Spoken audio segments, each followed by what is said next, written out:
সামনেই তো পুজো আসছে, আর পুজোর দিনে সন্ধ্যার সময় গরম গরম চিকেন কচুরি হলে মন্দ হয় না।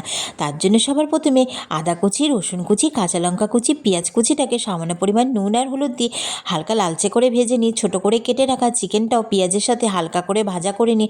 সামান্য পরিমাণ ধনের গুঁড়ো, জিরের গুঁড়ো, লঙ্কার গুঁড়ো দিয়ে মশলাটাকে ভালো করে কষিয়ে পুরটা রেডি করে নিতে হবে। পুরটা ঠান্ডা হওয়ার পর যাতে জল না ছেড়ে যায়, সামান্য পরিমাণ একটু বেসন মিশিয়ে দিতে হবে, আর নামানোর আগে ওপর থেকে একটু ধনেপাতা কুচি ছড়িয়ে দিতে হবে। এদিকে মেখে রাখা ময়দা থেকে ছোট ছোট করে লেচি কেটে নিয়ে একটু ছোট করে পাতলা করে বেলে নিতে হবে। এটা কিন্তু বেশি পাতলা বা মোটা হবে না। এবার তার মধ্যে তৈরি করে রাখা চিকেনের পুরটা দিয়ে মুখটাকে ভালো করে বন্ধ করে দিতে হবে, যাতে ভাজার সময় ভেতর থেকে চিকেনের পুরটি বেরিয়ে না যায়।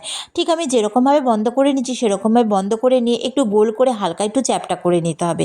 এদিকে উষ্ণ গরম তেলের মধ্যে হাতে একটু সময় নিয়ে লো টু মিডিয়াম ফ্লেমে উল্টে পাল্টে লালচে করে ভেজে নামিয়ে নিলে হয়ে গেল গরম গরম চিকেন কচুরি।